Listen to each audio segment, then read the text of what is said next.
बच्चों, आज हम कक्षा 8 के लिए हिंदी की पाठ्यपुस्तक वसंत भाग 3 के अंतर्गत पाठ 2 का अध्ययन करेंगे।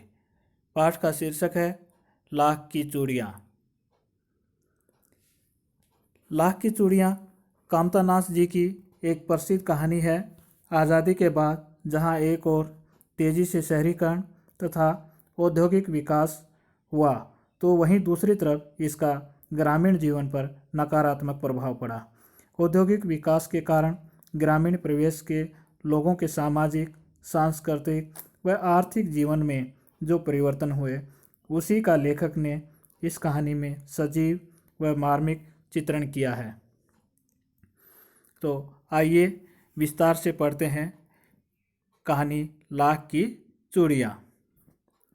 सारे गांव में बदलू मुझे सबसे अच्छा आदमी लगता था, क्योंकि वह मुझे सुंदर सुंदर लाख की गोलियां बनाकर देता। मुझे अपने मामा के गांव जाने का सबसे बड़ा चाव यही था कि जब मैं वहां से लौटता तो मेरे पास ढेर सारी गोलियां होती, रंग बिरंगी गोलियां, जो किसी भी बच्चे का मन मोह लेती। लेखक कहता है कि मुझे सारे गांव में बदलू ही सबसे अच्छा लगता था, क्योंकि वो मुझे सुंदर सुंदर लाख की गोलियां बनाकर देता था। और उसके को मामा के गांव जाने का सबसे बड़ा चाव का कारण भी यही था कि जब वो वहाँ से लौटता तो उसके पास ढेर सारी रंग बिरंगी लाख की गोलियां होती। वैसे तो मेरे मामा के गांव का होने के कारण मुझे बदलू को बदलू मामा कहना चाहिए था, परंतु मैं उसे बदलू मामा न कहकर बदलू काका कहा करता था, जैसा कि गांव के सभी बच्चे उसे कहा करते थे। लेखक कहता है कि जो बदलू है उसके मामा के गांव का है, इसलिए उसे बदलू मामा कहना चाहिए, लेकिन वह हमेशा उसे बदलू काका कहा करता था, क्योंकि वह भी बाकी बच्चों की देखा देखी ऐसा कहा करता था। बदलू का मकान उस ऊंचे पर बना था। मकान के सामने बड़ा सा सहन था, जिसमें एक पुराना नीम का वृक्ष लगा था। सहन क्या होता है? सहन बोलते हैं आंगन को। उसी के नीचे बैठकर बदलू अपना काम किया करता था। बगल में भट्ठी दहकती रहती, जिसमें वह लाख को पिघलाया करता था। बदलू जहाँ बैठ के काम करता था उसके बगल में ही एक भट्टी थी, उस भट्टी में वह लाख पिघलाया करता था। सामने एक लकड़ी की चौखट पड़ी रहती, जिस पर लाख के मुलायम होने पर वह उसे सलाख के समान पतला करके चूड़ी का आकार देता। पास में 4-6 विभिन्न आकार की बेलन नुमा मुंगेरियाँ रखी रहती, जो आगे से कुछ पतली और पीछे से मोटी होती। लाख की चूड़ियों का आकार देकर वह उन्हें मुंगेरियों पर चढ़ाकर गोल और चिकना बनाता, और तब एक एक कर पूरे हाथ की चूड़ियाँ बना चुकने के पश्चात वह उन पर रंग करता।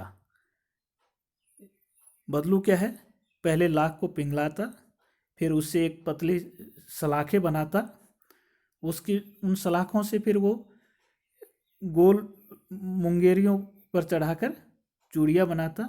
जब सब पूरी चूड़ियाँ बना लेता, तब उसके बाद वह उनको रंगता।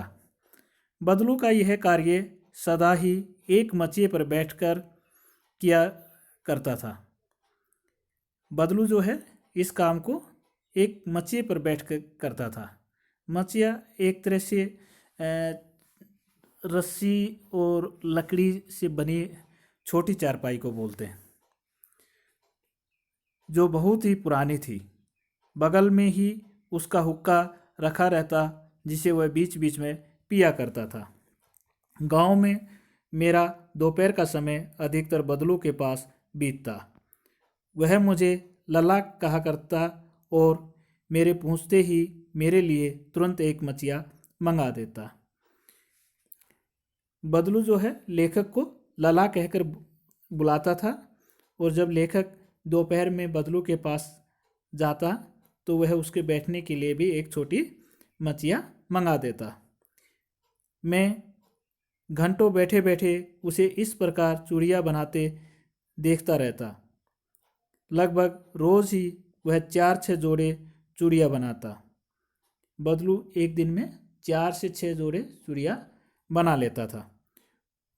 पूरा जोड़ा बना लेने पर वह उसे बेलन पर चढ़ाकर कुछ क्षण चुपचाप देखता रहता, मानो वह बेलन न होकर किसी नववधू की कलाई हो।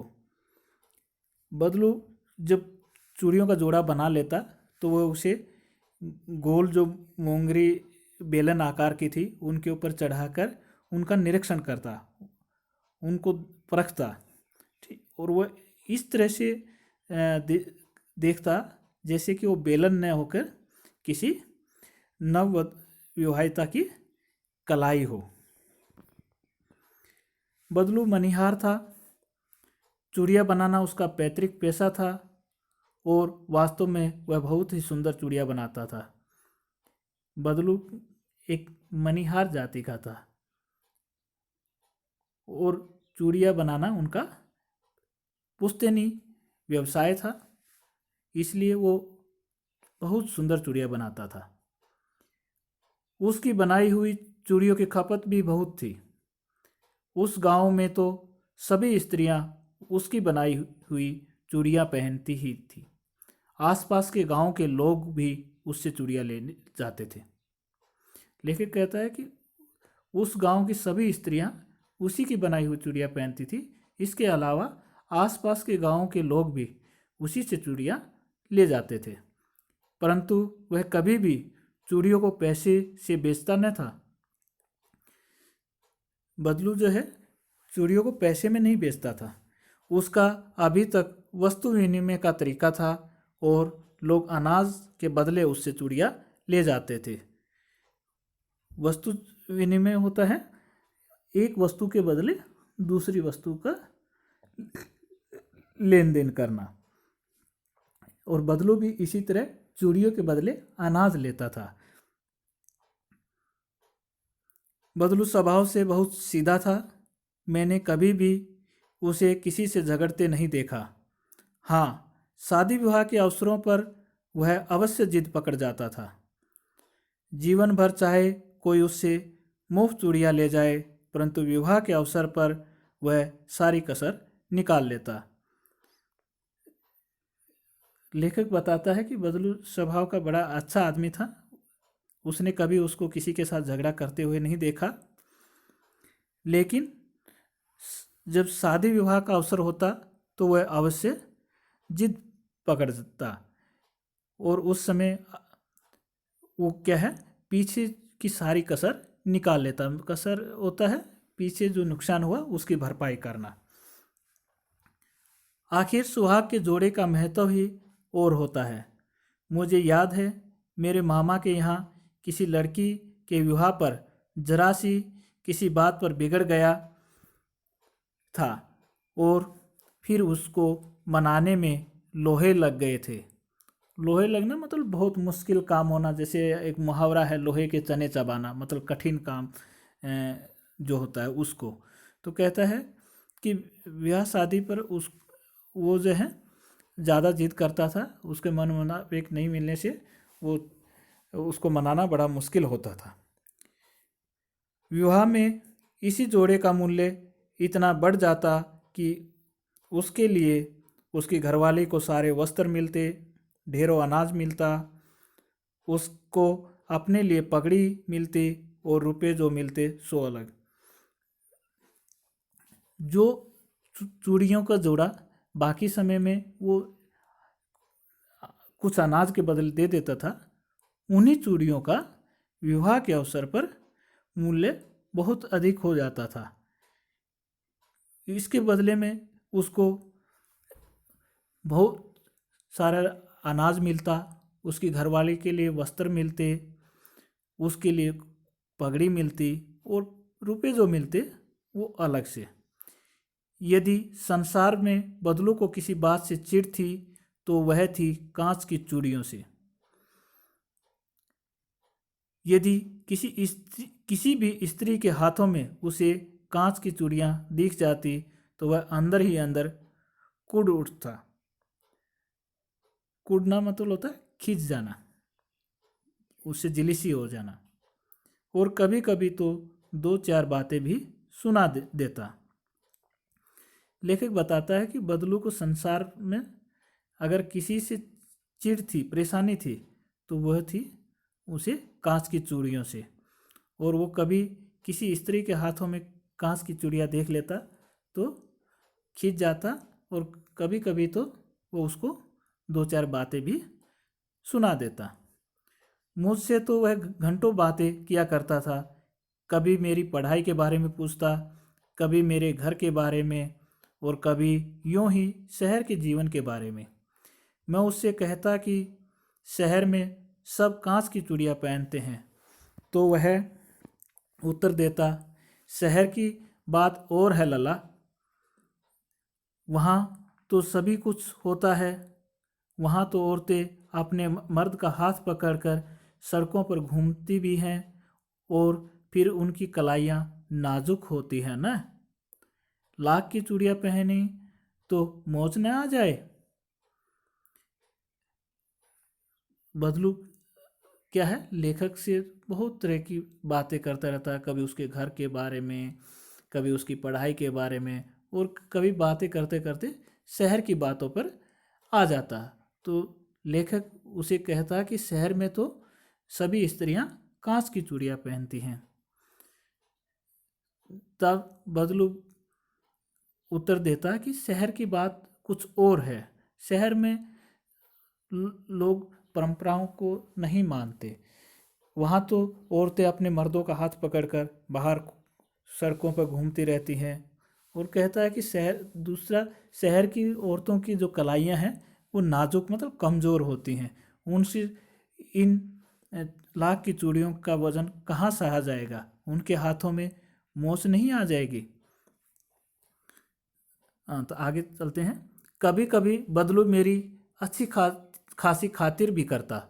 जिन दिनों उसकी गाय के दूध होता वह सदा मेरे लिए मलाई बचा कर रखता, और आम की फसल में तो मैं रोज़ ही उसके यहाँ से 2-4 आम खा आता। परंतु इन सब बातों के अतिरिक्त जिस कारण वह मुझे अच्छा लगता था वह यह था कि लगभग रोज़ ही वह मेरे लिए 1-2 गोलियां बना देता। बदलू लेखक की काफ़ी आव भगत करता था, यानी कि जब उसके पास गाय दूध देती तो वह हमेशा उसके लिए मलाई बचा कर रखता, और जब आम की फसल पकी हुई होती तो वह रोज़ उसको 2-4 आम खाने को देता। लेकिन इन सब बातों के अलावा लेखक को जो बदलू अच्छा लगता था उसका सिर्फ एक ही कारण था कि वह उसको रोज़ 1-2 लाख की गोलियां बना कर देता था। मैं बहुधा हर गर्मी की छुट्टी में अपने मामा के यहाँ चला जाता। बहुधा मतलब हर एक बार लगभग मैं गर्मी की छुट्टियों में अपने मामा के गांव जाता था, और 1-आध महीने वहाँ रहकर स्कूल खुलने के समय तक वापस आ जाता। परंतु 2-3 बार ही मैं अपने मामा के यहाँ गया होऊंगा, तभी मेरे पिता की एक दूर के शहर में बदली हो गई, और लंबी अवधि तक मैं अपने मामा के गांव न जा सका। कहता है कि मैं 2-3 बार ही अपने मामा के गांव गया हूँगा कि उसके बाद मेरे पिताजी की बदली एक किसी दूर के शहर में हो गई, और जिसके कारण मैं काफ़ी समय तक अपने मामा के गांव न जा सका। तब लगभग 8-10 वर्षों के बाद जब मैं वहाँ गया तो इतना बड़ा हो चुका था कि लाख की गोलियों में मेरी रुचि नहीं रह गई थी। लेखक कहता है कि जब मैं काफ़ी वर्षों के बाद मामा के गांव गया तो मैं काफ़ी बड़ा हो गया था, और अभी मुझे लाख की गोलियों में कोई रुचि नहीं रही थी। अतः गांव में होते हुए भी कई दिनों तक मुझे बदलू का ध्यान न आया।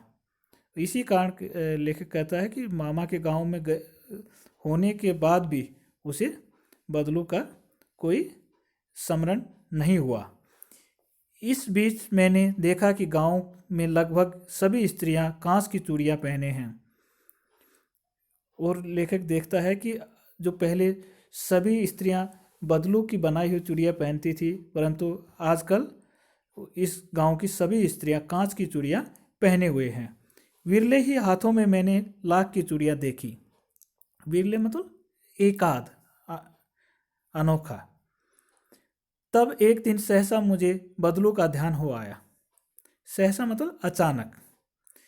बात यह हुई कि बरसात में मेरे मामा की छोटी लड़की आंगन में फिसलकर गिर पड़ी और उसके हाथ की कांच की चूड़ी टूटकर उसकी कलाई में घुस गई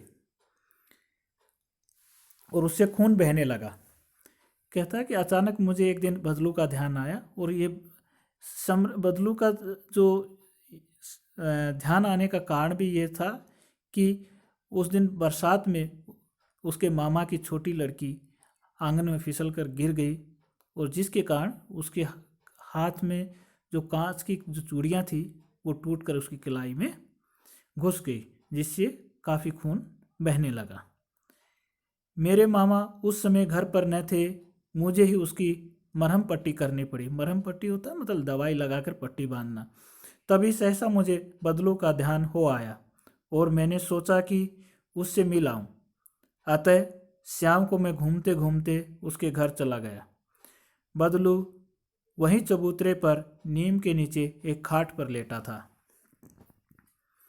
नमस्ते बदलू काका, मैंने कहा। नमस्ते भैया, उसने मेरी नमस्ते का उत्तर दिया और उठकर खाट पर बैठ गया। परंतु उसने मुझे पहचाना नहीं और देर देर तक मेरी ओर निहारता रहा। मैं हूँ जनार्दन काका, आपके पास से गोलियां बनवा कर ले जाता था, मैंने अपना परिचय दिया। बदलू फिर भी चुप रहा, मानो वह अपने स्मृति पटल पर अतीत के चित्र उतार रहा हो। और तब वह एकदम बोल पड़ा, आओ आओ लला, बैठो, बहुत दिन बाद गांव आए। हाँ, इधर आना ही नहीं हो सका काका, मैंने चरपाई पर बैठते हुए उत्तर दिया। कुछ देर फिर शांति रही। मैंने इधर उधर दृष्टि दौड़ाई। दृष्टि मतलब नज़र, देखना। न तो मुझे उसकी मचियाँ ही नजर आई, न ही भट्ठी। आजकल काम नहीं करते काका, मैंने पूछा। नहीं लला, काम तो कई साल पहले से बंद है। मेरी बनाई हुई चूड़ियाँ कोई पूछे तब तो। कहता है कि आजकल जो काम है मैंने कई सालों से बंद कर रखा है, क्योंकि आजकल मेरी बनाई हुई चूड़ियों की गांव में कोई मांग नहीं रही। गांव गांव में कांच का प्रचार हो गया। वह कुछ देर चुप रहा, फिर बोला, मशीन युग है न यह लला। आजकल सब काम मशीन से होता है। खेत भी मशीन से जोते जाते हैं और फिर जो सुंदरता कांच की चूड़ियों में होती है, लाख में कहाँ संभव है। बदलू बताता है कि आजकल हर चीज़ मशीन से बनने लगी है और मशीन इस युग में जो काम मशीनों से जितनी साफ सफाई से होता है उतना हाथ से कहाँ हो पाएगा। आजकल तो खेती का काम भी बताता है कि वो मशीनों से होने लगा है। इसलिए मशीनों से बनी चूड़ियों के आगे लाख की चूड़ियाँ का टिकना कहाँ संभव है। लेखक, कांच बड़ा खतरनाक होता है, बड़ी जल्दी टूट जाता है, मैंने कहा। लेखक कहता है कि कांच जो है वो बड़ा हानिकारक होता है, जल्दी टूट जाता है, खतरनाक होता है, मतलब उससे नुकसान होने का डर रहता है। नाजुक तो फिर होता ही है लला, कहते कहते उसे खांसी आ गई और देर तक खांसता रहा। मुझे लगा उसे दमा है। अवस्था के साथ साथ उसका शरीर ढल चुका था। उसके हाथों पर और माथे पर नसें उभर आई थी। लेखक बताता है कि उम्र के हिसाब से उसके पूरे चेहरे और हाथों पर जो है नसें उभर आई थी और शरीर मतलब स्थिर हो गया था, ढीला ढाला सा, खाल लटक गई थी। जाने कैसे उसने मेरी शंका भांप ली और बोला, दमा नहीं है मुझे, फसली खांसी है, यही महीने 2 महीने से आ रही है, 10-15 दिन में ठीक हो जाएगी। मैं चुप रहा। मुझे लगा उसके अंदर कोई बहुत बड़ी व्यथा छिपी है। मैं देर तक सोचता रहा कि इस मशीन युग ने कितने हाथ काट दिए। कुछ देर फिर शांति रही जो मुझे अच्छी नहीं लगी। लेखक कहता है कि मुझे ऐसा लग रहा था कि बदलू के अंदर कुछ बड़ी व्यथा छिपी हुई है। व्यथा मतलब परेशानी या कोई दुख दुख वगैरह। और कहता है कि मैं काफ़ी देर इस विचार में रहा कि देखो इस मशीनी युग ने कितने लोगों के हाथ काट दिए, मतलब मशीनों के कारण कितने जो कुशल कारीगर थे वो बेरोजगार हो गए। काफ़ी देर चुप रहने के बाद लेखक ने बात को आगे छेड़ा। आम की फसल अब कैसी है काका? कुछ देर पश्चात मैंने बात का विषय बदलते हुए पूछा। अच्छी है लला, बहुत अच्छी है, उसने लहक कर उत्तर दिया और अंदर अपनी बेटी को आवाज़ दी, अरे रज्जो, लला के लिए आम तो ले आ। फिर मेरी ओर मुखातिब होकर बोला, माफ़ करना लला, तुम्हें आम खिलाना भूल गया था। मुखातिब होता है मुख की तरफ देखकर बोलना। नहीं नहीं काका, आम तो इस साल बहुत खाए हैं। वाह वाह, बिना आम खिलाए कैसे जाने दूंगा तुमको। मैं चुप हो गया। मुझे वो दिन याद हो आए जब वह मेरे लिए मलाई बचा कर रखता था। गाय तो अच्छी है ना काका? मैंने पूछा। गाय कहाँ है लला, 2 साल हुए बेच दी, कहाँ से खिलाता। इतने में रज्जो, उसकी बेटी, अंदर से एक डलिया में ढेर सारे आम ले आई। यह तो बहुत है काका, इतने इतने कहाँ खा पाऊंगा, मैंने कहा। वाह वाह, वह हंस पड़ा। शहरी ठहरे न, मैं तुम्हारी उम्र का था तो इससे चुगने आम एक वक्त में खा जाता था। एक वक्त मतलब एक ही समय में एक जगह बैठकर। आप लोगों की बात और है, मैंने उत्तर दिया। अच्छा बेटी, लला को 4-5 आम छांट कर दो, सिंदूरी वाले देना। देखो लला कैसे हैं, इसी साल यह पेड़ तैयार हुआ है। रजो ने 4-5 आम उंजली में लेकर मेरी ओर बढ़ा दिए। आम लेने के लिए मैंने हाथ बढ़ाया तो मेरी निगाह एक क्षण के लिए उसके हाथों पर ठिठक गई। निगाह होता है मतलब नज़र। गोरी गोरी कलाइयों पर लाख की चूड़ियाँ बहुत ही फब रही थी। फबना मतलब सुंदर लगना।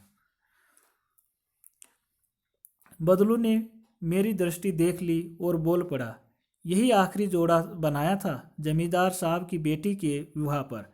10 आने पैसे मुझको दे रहे थे, मैंने जोड़ा नहीं दिया, कहा शहर से ले आओ। बदलू लेखक की जो दृष्टि है उसको देखकर भाप जाता है कि वो क्या देख रहा है, और वो बीच में ही उसको बताता है कि यही आखिरी जोड़ा है जो उसकी बेटी ने, रज्जो ने पहना हुआ है, और वो भी उसने जमींदार की बेटी के विवाह पर बनाया था, लेकिन कुछ पैसे के कारण उसने वो जोड़ा जमींदार को नहीं दिया। मैंने आम ले लिए और खाकर थोड़ी देर पश्चात चला आया। मुझे प्रसन्नता हुई कि बदलू ने हार कर भी हार नहीं मानी थी। उसका व्यक्तित्व कांच की चूड़ियों जैसा न था कि आसानी से टूट जाए।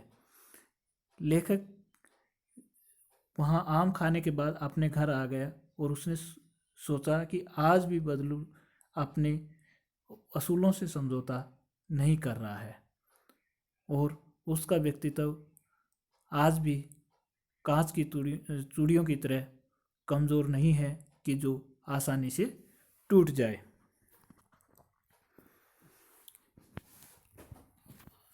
ये अब अभ्यास प्रश्न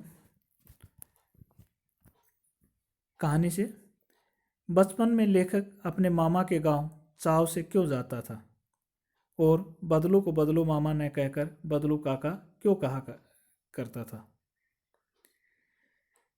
उत्तर इस प्रकार है। बचपन में लेखक अपने मामा के गांव बड़े चाव से जाता था, क्योंकि जब वो वहाँ से लौटता तो उसके पास ढेर सारी रंग बिरंगी लाख की गोलियां होती थी। लेखक बदलू को बदलू मामा ने कहकर बदलू काका कहा करता था, क्योंकि वह गांव के बाकी बच्चों की देखा देखी ही ऐसा कहा करता था। वस्तु विनिमय क्या है? विनिमय की प्रचलित पद्धति क्या है? वस्तु विनिमय किसी वस्तु के बदले वस्तु का लेना और देना वस्तु विनिमय कहलाता है। आजकल वस्तु विनिमय की जगह मुद्रा विनिमय ने ले लिया है। आजकल कुछ भी चीज़ हम खरीदते हैं तो उसके लिए लेन देन रुपये पैसे में होता है। मशीनी युग ने कितने हाथ काट दिए? इस पंक्ति में लेखक किस व्यथा की ओर लेखक ने किस व्यथा की ओर संकेत किया है? इस मशीनी युग ने कितने हाथ काट दिए,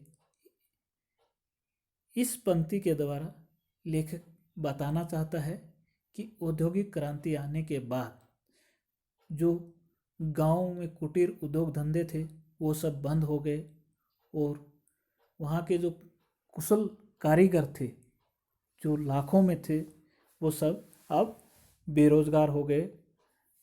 तो इसी कारण उनका रोजगार चला गया। इसलिए लेखक कहता है कि मशीनी युग ने लाखों हाथ काट दिए हैं। बदलू के मन में ऐसी कौन सी व्यथा थी जो लेखक से छिपी न रह सकी? बदलू के मन में जो मशीनी युग के कारण उनका जो पुश्तैनी जो धंधा था वो बंद हो जाने की व्यथा थी।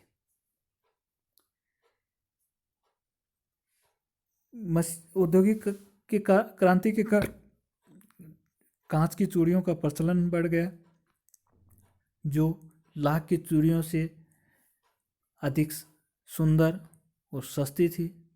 अब उसकी बनाई हुई चूड़ियों का गांव में कोई खरीदार नहीं रहा। इसलिए लेखक बदलू के मन में जो व्यथा थी उसको वो भाप गया। मशीनी युग ने बदलू के जीवन में मशीनी युग से बदलू के जीवन में क्या बदलाव हुआ? मशीनी युग आने के कारण अब बदलू की बनाई हुई लाख की चूड़ियों को गांव में कोई नहीं खरीदता था। अब वह बेरोजगार हो गया था। उसने लाख की चूड़ियाँ बनाना बंद कर दिया था। बेरोजगारी के कारण अब वह गाय थी वो भी उसने बेच दी थी। इस प्रकार मशीनी युग से उसके जीवन में बहुत परिवर्तन हुआ।